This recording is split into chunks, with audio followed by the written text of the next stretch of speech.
sa lahat ng aming katunggali, yung bilyon-bilyong piso ng buwis na utang ninyo sa nasyonal at lokal na pamahalaan, bayaran ninyo. We extend a hand of peace. We extend a hand of unity.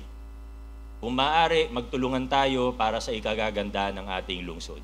Ngunit,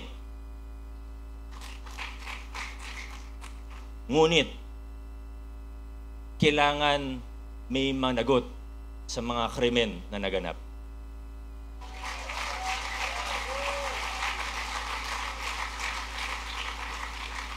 Una na po dyan, nag-viral lang yung building permit na yan pero hindi naman yan yung talagang problema.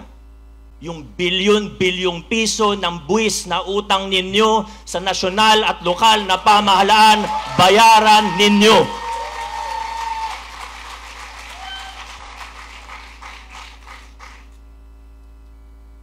Di po ako galit. Nagpapaliwanag lang.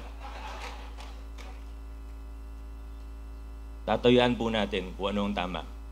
At handa po ako makipag-usap kahit kanino, kahit sa taong siniraan ako, kahit sa taong sinabotahe ako, kahit sa taong gumastos ng napakalaki upang sirain ang ginagawa natin sa lokal na pamahalaan.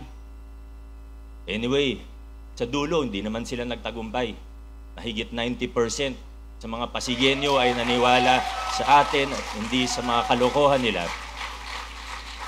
Kaya handa po ako makipag-usap, handa po akong makipagkasundo. Kaya natin makipagtrabaho kahit kanino. Tutulungan ko pa sila.